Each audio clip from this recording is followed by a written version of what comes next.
The amount of money the company had to throw around was strategic, says a former corporate employee. These guys in sales who were 25 years old and maybe had a couple years of college were making incredible money and driving Porsches. It felt like something was wrong. When they weren't partying, the young law officers at Americast were under enormous pressure to move loans. It was a chop shop, and the whip was always being cracked for more, says Mark Bouchill, describing the Americas office in Minnesota, where he worked from 2002 to 2003. Two other former loan officers interviewed separately used the name description Think Glengarry Glen Rose. Loan officers were often required to make a certain number of outbound calls each day, 150, says Bob, and there were power hours for cold calling. Managers were brutal to those who weren't closing loans, recalls another former employee. Firms took anyone, car wash guys, let one car salesman. Laws Bob. Executives said they tired young, inexperienced people to keep costs down, though former loan officers say the real reason was that inexperience that real reason was that inexperienced loan officers were less likely to realize that they were screwing people over, as one of them put it. The branches were run a little like frat houses. Once, says Bob, a handful of loan officers were blindfolded while a manager yelled out lines from the movie Boiler Room. Fraud was an everyday occurrence. You'd look over and there would be a guy altering W2S, says Blumchill. One loan officer, Lisa Taylor, who worked in America's Sacramento office from 2001 to 2003, filed a sexual harassment and wrongful dismissal case alleging that America's management condoned, encouraged, and participate in extensive document alteration, manipulation, and forming in order to sell more loans. Taylor later told the Los Angeles Times that she'd walk in on co-workers using a brightly lit Coca-Cola vending machine as a tracing board so loan agents could copy borrowers' signatures onto black documents. In 2003, America tried to tighten up its lending standards. Among other things, it changed its compensation guidelines so that loan officers were no longer rewarded for taking on additional fees, and it implemented new software designed to prevent fraud. But the relentless pressure for loans volume never changed, and in the branches there always seemed to be a way of getting around the new policies. It is absurd to suggest that their 2003 change solved the problems, says one longtime critic. America's core product was something called a 2-8 loan, meaning it had a low fixed rate for 2 years and then convert to a higher adjustable rate for the remaining 28 years. What made a 2-8 loan particularly pernicious is it often came with a 3-year prepayment penalty. That meant that the borrower either had to refinance at year 2 and pay a hefty fee, or pay the higher rate for a year before refinancing without having to pay a penalty. Then there were the points and fees America's charged. In theory, borrowers pay up from points to reduce the interest rate on their loan. And in theory, risk-based pricing, or charging consumers based on the risks they represent, means that riskier borrowers should pay more. Indeed, that's the essential justification for subprime lending. It would be hard to call what went on at America's risk-based pricing. America's had a rule capping the points and fees on any one loan at 5.5%. This was to avoid running afoul of several state laws with similar caps.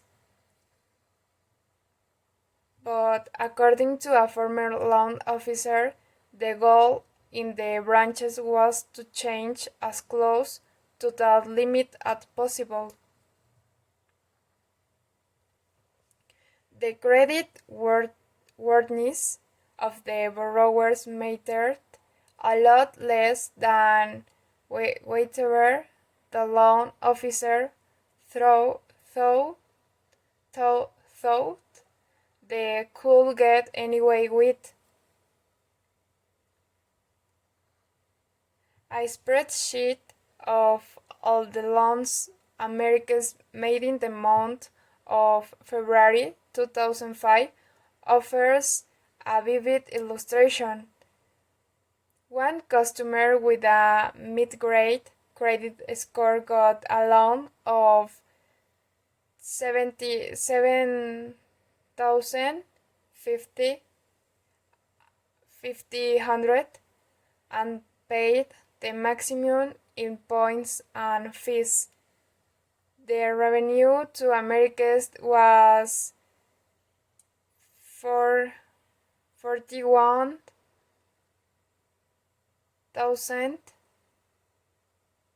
226.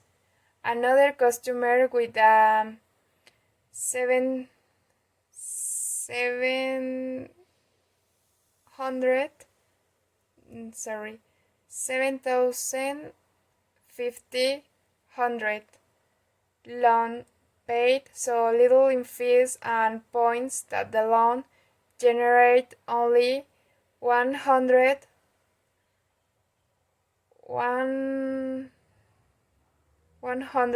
for Americas. Yet that second customer was far less creditworthy than the first. Another example from that same spreadsheet: two borrowers, but with the same credit score, took out 228 loans of roughly the same amount. One of them paid over 3% in points to get a 6.5% interest rate. Revenue to Americas. The other paid almost no points for the same rate. Revenue to Americas 2,059. America's total revenue for just that 1 month was 87.5 million on 2.5 million in loans. Americas also had a special portfolio retention branch whose job it was to prevent Americas borrower from refinancing with competitors. They would pay fees to the big credit bureaus and get alerts whenever an Americas customer requests a credit check. That was a standard practice in the industry, according to former loans officers. But they also did something far lazier. Bob says that certain Americas employees would back into the system and print out a sheet with everything about a borrower: the size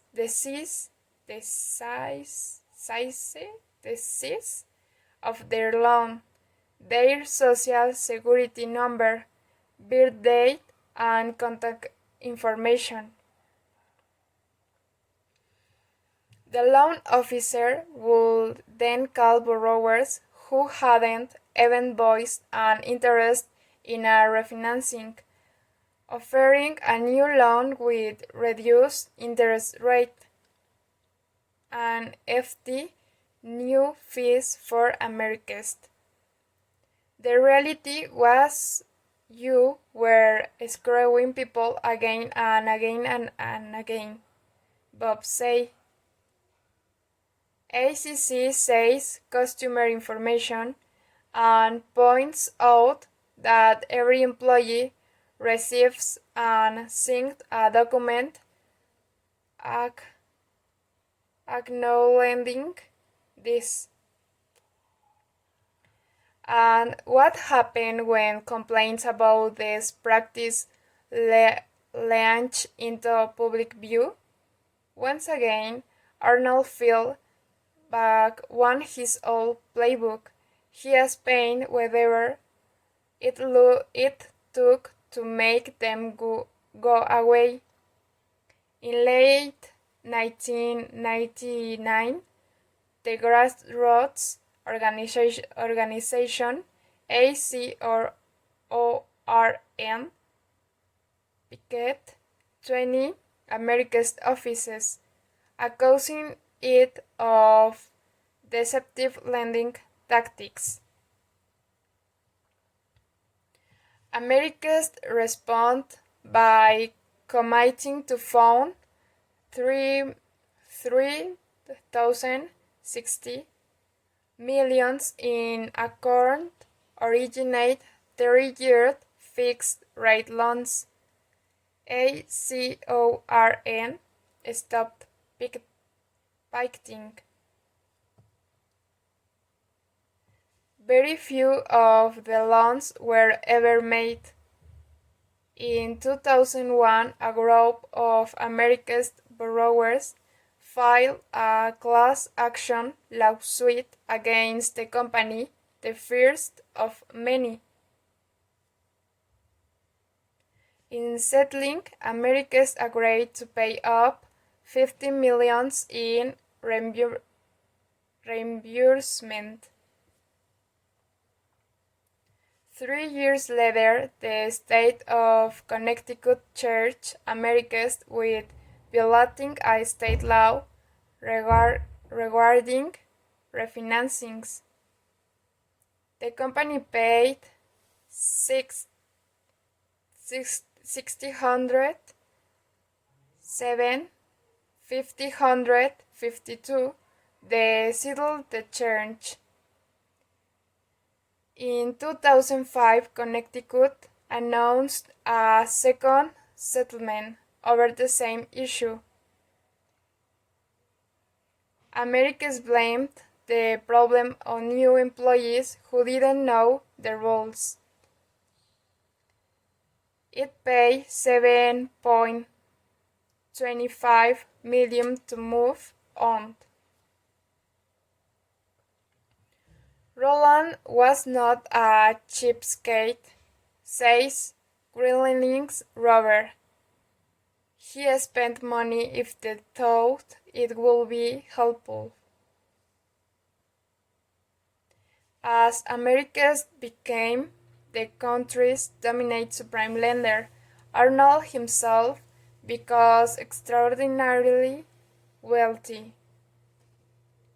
In 2004, he made the Forbes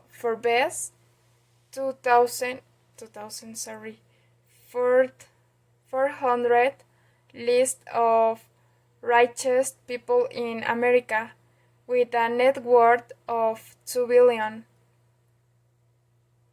The following year, the magazine estimated his net worth at $3 billion, ranking him 73rd on the list. He tied with Yahoo co-founder David Filo. By then, he and second wife Dawn Arnold owned a $30 million ten-acre compound in Los Angeles and 650-acre ranch in Aspen, nestled between two ski resorts. The former property had been owned by Sonny and Cher in the 1960s.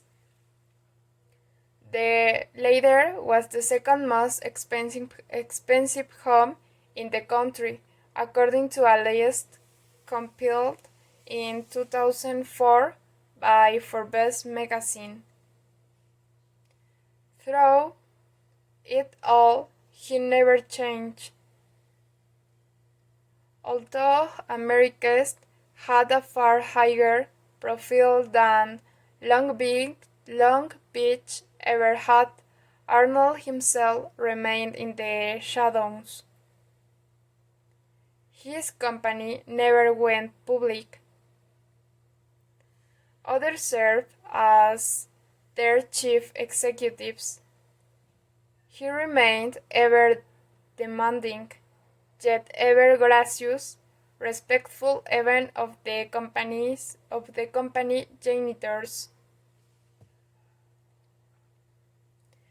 The wealthier he got, the more he spent on quiet philanthropy and on political contribution, mailing to Republicans.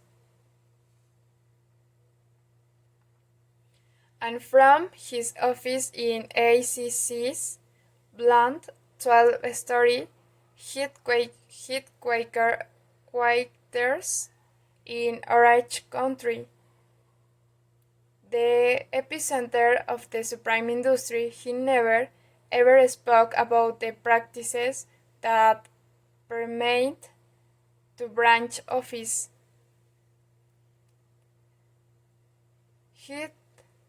Headquarters, in fact,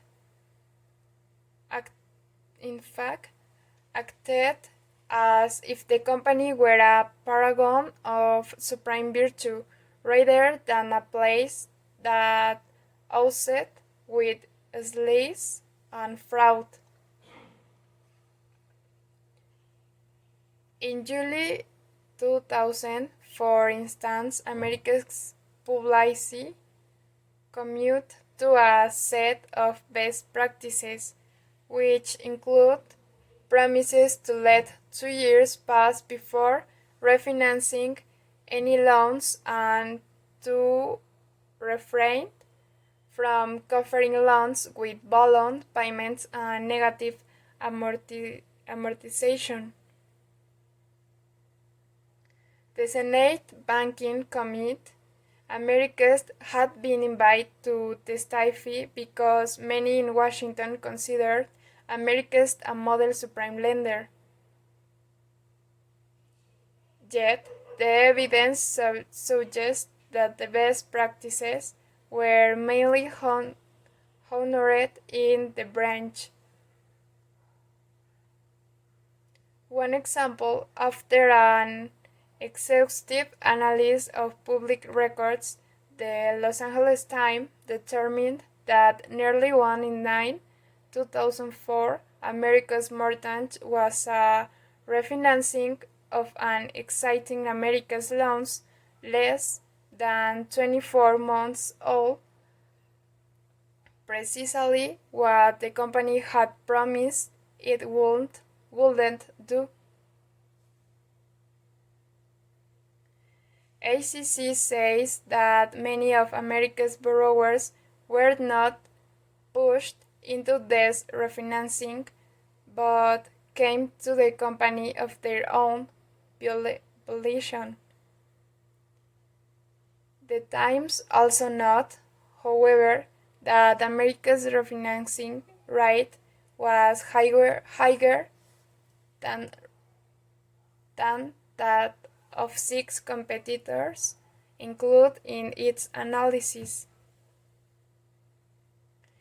The question of how much Arnold knew about these companies' sordid lending practice in something we'll never know. Arnold did, yet in 2008, after being diagnosed with esophageal cancer, and without ever being pinned down about what exactly his involvement was. Even the some at ACC, he was a mysterious figure. He tended to float above the problems and never got involved in a nitty-gritty of the business. Never ever did I ever see him pick up a lone fire, says a former executive. On the other hand, how could he not have known? The company was constantly being hit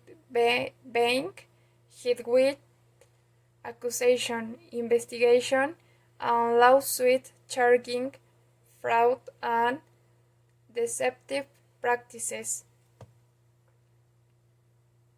We were inundated with stories about the conduct of the sales personnel, everything from drug use and fraud to theft and gang affiliation, says another former executive. At best, Arnold seemed to have practiced a kind of willful ignorance. In January 2003, as questions about America's practices were heating up, the company hired a mortgage veteran named Ed Parker to investigate fraud in the branches. At first, Pete Parker says he was hopeful he would be given the authority to do the job right. In his first investigation, he helped shut down a branch in Michigan after looking at 2,500 loan files and discovering that the loan officers were all using the same few appraisers to inflate the value of properties. The fraud the fraud wasn't subtle. There would even be notes in the files spelling out the value the appraiser had been told to hit. Americans report the loans from lenders who had bought them, but Parker says that other executives made comments that caused him to think they didn't really want him to be such a zealot. His son decided that, as he later put it, I was not brought in to do a job, I was brought in to provide cover. In Fresno, he discovered that branch employees were manipulating bank statements to make it appear that the prospective borrowers had more cash reserves than they did. They would cut and paste information from one borrower's statements to another's. Several of the complicated employees had been promoted to branch managers. At other California branch, Parker discovered that state income letters were being manufactured that misrepresent the age of elderly borrowers. One loan's application stated that the borrower was a 44-year-old consultant who earned $8,000 a month. In fact, the borrower was 74. In the Florida branch, says Peter, there were just so many problems with the loans. He will record that he found sent it to management and nothing will happen. He says he was turned down for promotion, cut out of decision making, and eventually fired in July 2006. In lawsuit, Parker filed alleging employment discrimination. He claimed that Americas was engaged in massive fraud for years. He says, "No, my problem was they did not want to know."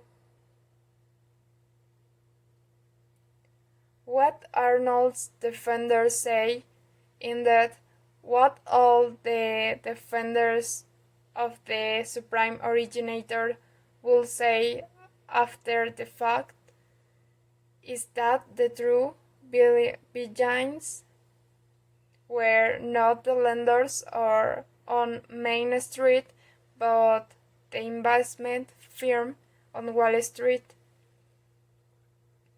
Wall Street, after all, was but making the warehouse loans on which the supreme companies depend and them buying up their mortgage and securitizing them. The Wall Street firms, in fact, were dictating what kind of mortgage they would buy and at what practice.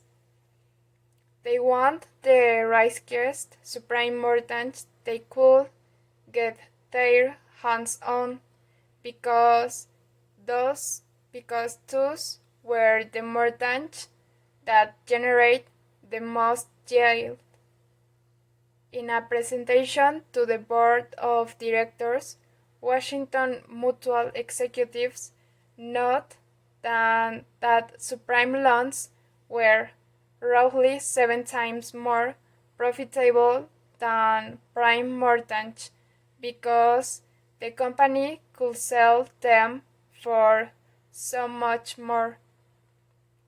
WAMU used the award its sale staff a bonus if they could tack on a payment penalty to the loan, which was something else Wall Street wanted. Wall Street sees the product violence, says a former American executive. I can say to the consumer, here's your rate. Wall Street figures out what investors are willing to pay. They sink in it and they present it to you. If they say, don't put it on my warehouse line, that means you can't make the loan. This executive claims that he wants to offer loans without prepayment penalties, but he couldn't because Wall Street wouldn't buy them. Ultimately, the market is driven not by what is best for borrowers, but by what products investors can invest in. America's Vice President for Capital Markets, Ketan Parekh, told a trade publication in November 2004. John Daurio, the executive who had worked for Arnold at Long Beach and then went on to form several other supreme companies, recalls a meeting in 2003 with some representatives of Bear Stearns. How can you increase your volume? The Bear Stearns bankers asked him. He said, tongue in check, well, we can do a 100% loans to value estate income loan for 580 FICO scores.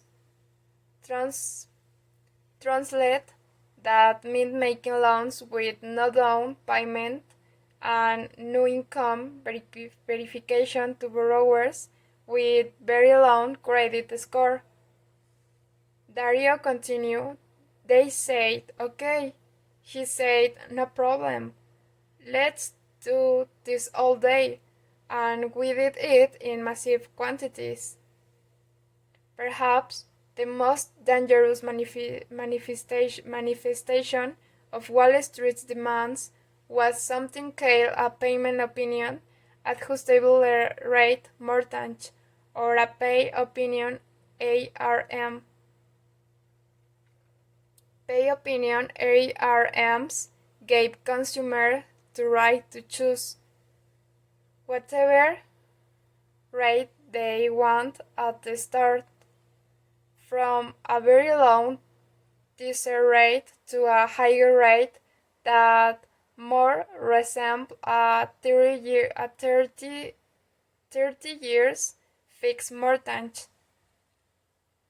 The teaser rate, which most people choose, was so low that it often didn't include all, all the interest, much less principal, meaning that additional interest was accumulating even as the borrower was paying the mortgage. Most pay opinion ARMs had reset triggers so that if the borrower's loans balance reached, say, 115% of the original amount, he or she would automatically have to be paying the full rate, because the amount due each month could escalate so suddenly and dramatically. The phrase payment shock became an unwelcome but very common feature of pay opinion option ARMs. Wall Street loved pay opinion ARMs, so America's New Century WAMU, all the big subprime lenders began trafficking in them. They were extremely lucrative. WAMU, according to its internal presentation, could make more than 5 times the profit selling an option ARM to Wall Street than a subprime fixed rate loan. The only party that was leery of them, in fact, were the customers, and rightfully so. Their terms were so pernicious that they wound up crushing hundreds of thousands of borrowers even before the bubble had ended. In the fall of 2003, WAMU held a series of focus groups to figure out how to sell more pay opinion ARMs. According to a summary of the focus groups, very few people simply walk through the door and ask for an option ARM. In fact, the summary continued. Most borrowers said that pay option ARMs were a moderately or very bad concept. They also said things like, "It's really scary to me what's going to happen in 5 years, and I have this feeling of impending doom." Most customers said that they feel good being able to pay a portion of the principal each month because it seemed to be the right thing to do. But customers could be persuaded to make a pay option ARM with the right sales pitch. WAMU, for instance, note that if the salesperson told the borrower that price appreciation would likely overcome any negative amortization, they often came around. Pay option ARMs, in other words, were sold, not bought. Participants generally choose an option ARMs because it was recommended to them, the WAMU summary said. A Federal Reserve Bank of Atlanta study later correlate financial literacy to mortgage delinquencies, implying that unsophisticated customers were the ones most likely to fall for this kind of pitch.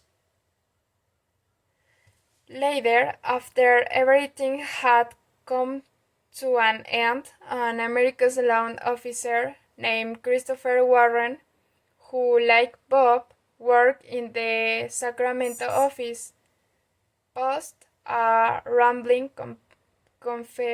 confession online about this year in the mortgage business. Of his 3 years at Americas, where he said he started as a teenager, he wrote, "M.I.M.Y. managers and hustlers taught me the ins and outs of mortgage fraud, drugs, sex, and money, money, and money, money. My friends and manager handed out crystal methamphetamine to loan officers in a bid to keep them up and at work longer hours. At any given moment inside the restrooms, cocaine and meth was being stored by my estimates. More than a third of the staff and more than half the staff. Manipulating documents to get loan to fund, and more than 75% just made completely false statements. A typical welcome aboard gift was a pair of scissors, tape, and white out. He left, he said, with the personal information of America's customers to start a company called WTL Financial. His new company, he admitted, faked credit score, pay stubs, and bank statements in order to sell $110 million in securities backed by his loans. He could get away with it because Wall Street didn't scare. After posting his confession, Warren tried to flee the country but was arrested at the Canadian border with $1 million in Swiss bank certificates and 700 stuffed in his cowboy's boots. The case was pending as of fall 2010. ACC says that Warren was terminated for egregious acts and that it has found no research to support his hacking claims. The company also says it is penalty unfair to use Warren as an example of a typical employee. Had Americas been an outlier, what would have been bad enough, but it wasn't. Its aggressive practice were copied by supreme competitors across the country because they felt if they didn't copy America's, they'd lose to business to some who had. I think America's was the trendsetter, says Blumchit. They spewed their slime everywhere.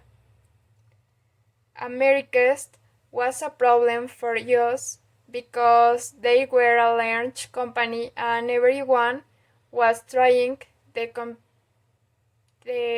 compete with them, says an executive and another lunch tender.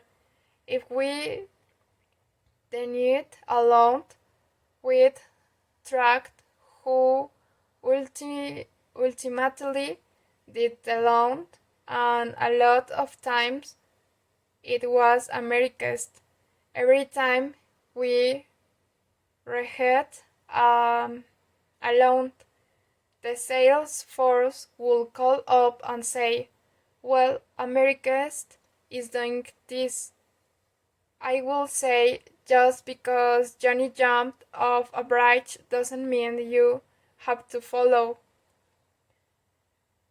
But they all did jump off the bridge, including eventually the biggest lender of them all, Countrywide.